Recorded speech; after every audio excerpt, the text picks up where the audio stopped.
What's good, YouTube, man? It's your boy Julian here, bringing y'all back with another reaction video, bro. Come on, bro. Hit that sub button up, bro, and hit that like button, you know what I'm saying? Let's get to 50 subs, bro. 50 subs by the end of the year, bro. You know what I'm saying? But we got rappers who don't live what they rap about, bro. Yeah. Rappers who don't live what they rap. Mm. Nowadays, more than ever, rap fans care about authenticity in the music they listen to. That's in rare. the earlier days of rap, most That's people rare. assumed the music was just a fictitious exaggeration of the artist's life. But with the rise of subgenres like drill, it has come to be expected that rappers actually live out everything that they put into their music. And you would think it would be good enough if a rapper at least lived his raps. But then stopped once he got rich and famous, right? Well, a lot of fans actually get disappointed if an artist isn't actually sliding on his ops, while having a $1 million record deal and having no actual need to be in the streets anymore. A perfect example of that is there's some people who actually think that Lildurk shouldn't enact Rage Against Quando Rondo himself. Talk about a dumb move. But in this video, we're not discussing rappers who actually once lived the life that they rap about. We're gonna dive into rappers who actually never did anything that their music talks about. Before we start this video, though, make sure you Wait, I just saw Soulja Boy? Nah, Big Soulja live about that shit. 6 rappers who don't live what they rap about. Not Big Soulja. Number 6, Tyga. The first rapper we have to bring up is Tyga. You might be thinking, does Tyga even actually act like he's a gangster or in the streets? In recent years, he's mainly been releasing party songs like Taste and Splash, songs that have done quite well. So a lot of people might not remember the beginning of his career. When a lot of us were first introduced to him, he was portraying the image of being a member of the Bloods, and also being from Compton, a city we all know the reputation of. He got called out by a lot of people for portraying the image of a gang member from Compton, when in reality, he had rich parents who grew up in an affluent area of California, known as the Valley, which is ways away from Compton. Some people might also remember the time Tyga had beef with lildurk in 2014, and rapped lyrics like, quote, "Know some Hoovers that's down to ride for a homicide when it's drama time." Hoovers, for those who don't know, is a set of Crips in Los Angeles. This beef was pretty short-lived, and if we have to give Tyga props for anything, at least he has at times admitted that he doesn't really live that life, unlike some other rappers on this list. Never heard of that. Rick Ross. If you ever Rick Ross? Ricky Rose? Like to be a drug dealer, putting on a Rick Ross album would be a great choice. Other than Pusha T, there's really no one who paints a more vivid picture of that lifestyle. If you let Ross tell it, he's the second coming of El Chapo, and supplies the whole state of Florida with work. But the problem with that is the rumor of him having been a correctional officer before he got famous rapping. Well, not rumors, he definitely was a correctional officer, making $25K a year in the mid-90s when he was— For real? Prior to that, he attended Albany State College in Georgia for a year where he played football and studied criminal justice of all things. That makes it hard for some people to buy into the stuff he raps about, but on the other hand, he didn't blow up with rap until he was well into his 30s. There's no telling what 20-something-year-old Rick Ross was doing. He seemingly never got into any big trouble during those years, whatever he was doing. One of the biggest proponents of these rumors was 50 Cent, who said that Ross was the fakest rapper in the game, and also claimed that Ross had staged a drive-by in which his Rolls Royce got shot up in Florida. In this situation, I think the truth lies somewhere in the middle. Ross probably wasn't the prolific supplier of narcotics that the music suggests, but he probably did dabble in that lifestyle. I mean, he is from Miami after all. And would he really be accepted in the circles with rappers who actually did live that life? If everything he talks about was completely fabricated, I don't think so. Number 4, souljaboy.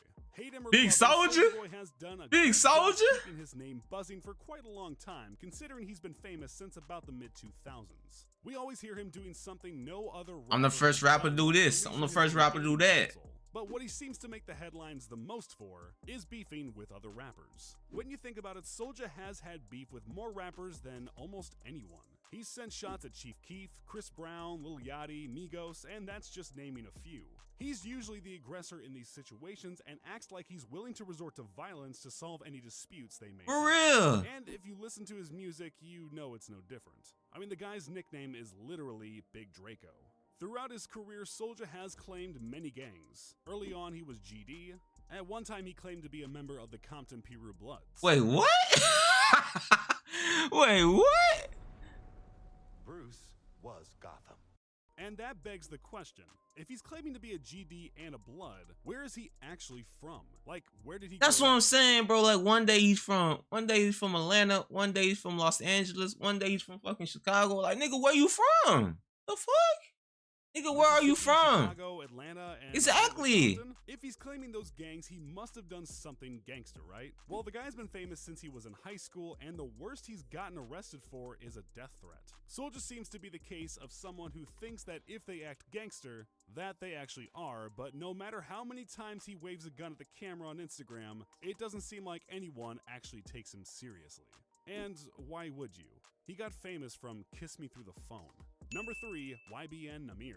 YBN Nahmir is probably the most perfect example of an artist who never lived anything that they rap about. He's not like Rick Ross, where it's debatable whether or not his lyrics are fictitious or not. After tyga blew up and shortly thereafter got arrested, people were looking for a similar rapper to fill the void that tyga had left, which Nahmir sorta did.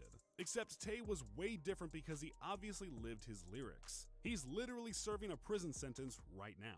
And Nahmir, well, he's probably streaming on Twitch. Getting back to his roots, what he was doing before he ever made a song, playing video games. Before they disbanded, YBN was a crew that people thought had some potential with 3 members, Corday, Almighty J, and Nahmir. How did they all meet? Playing Grand Theft Auto 5. And while we know Nahmir never did anything he talks about in his music, we at least know where the inspiration came from. Rockstar Games. The only thing that adds some validity to Nahmir's name is the fact that he's tied in with Rap-A-Lot Records. But after Almighty J's Rap-A-Lot chain got snatched, that doesn't hit as hard anymore. Damn. Number 2, Future. Future has had one of the longest and most successful runs in rap music that I can think of. Today, he's still as relevant as he ever was, and that's impressive for a guy who's been in the game for over 10 years. We all know what Fuge talks about in his music, and for as long as he's been rapping, no one has ever questioned his street credit. Well, except for Sauce Walka. Sauce said, quote, "You rap about stick talk, but you ain't even shot and missed and hit a brick." An obvious shot at the Atlanta rapper who has a track with the name Stick Talk. But what Future raps about more than being in the streets is his love for drugs. He raps about abusing them, mainly cough syrup, in almost every song. He became somewhat of a hero for people who had a love-hate relationship with drugs, creating legendary songs like Codeine Crazy. But as it turns out, a lot of his fans were disappointed when, in a 2019 interview, he revealed that at a time, he was completely sober, no double cups to be found. He received a lot of backlash at the time because he portrays an image that makes drug abuse seem appealing, while not letting on to the fact that he himself is sober. More recently though, his music videos have shown him seemingly pouring up lean, but there's no telling if he's sober now or just realized that he needs the syrup for his image. Number 1, Drake. Drake is one rapper who everyone pretty much knows what his childhood was like. He grew up in a very Everybody knows. in Toronto. Everybody knows, bruh. In Memphis. Degrassi. And while he wasn't writing raps, he was acting on Degrassi. So I think for most of us, it came as a surprise to hear him say stuff like Louis bags in exchange for body bags, or my dog will do it for a Louis belt. Why is a sweet boy from Toronto rapping about exchanging luxurious clothing items for acts of violence against his enemies? His mom Sandy should be so disappointed. And who are Drake? We all know he's had a long run with Pusha T, and well, Drake did send some of his goons after Pusha. But I don't think any of them got a Louis belt, because all that happened to Push was he got doused in water, after which one of the assailants got stabbed by his bodyguard. I'm sure these individuals got reprimanded for such poor results when they got back to the OVO compound. That begs the question though, if he hasn't done anything to Pusha, a guy who publicly disrespected and embarrassed him in a way no one else has, is Drake really doing what he says in his raps? Okay, he has had a few people beat up, like Toronto rapper Mo G, who got assaulted by an OVO affiliate, and also a producer once sued Drizzy for allegedly having him attacked. Either way though, nothing has happened to Pusha, so I don't think anyone can take songs like Mob Ties seriously. And let's be real, Drake does live his raps. At least the parts where he's simping, not the gangster part. Most deaf. So did any of the rappers... Most deaf, bro. Honestly, some of this list was very surprising, bro. You know what I'm saying? Tyga and Rick Ross, bro. I ain't gonna lie. Soulja Boy, I was like iffy, you know what I'm saying? Soulja, I feel like he lived that, but not, you know what I'm saying? I was if I knew Drake wasn't about that shit. Future, I feel like he is from the hood, but you know what I'm saying, whatever. Amir, I really don't listen to his music that much, but you know what I'm saying? I'm not really a fan, but he probably make great music, but I just don't listen to him. You know what I'm saying? But if you guys enjoyed that video, bro, make sure y'all boy leave a like, comment, and subscribe to your boy, man. You know what I'm saying? Let's get to 50 subs, bro. I'm out, bro.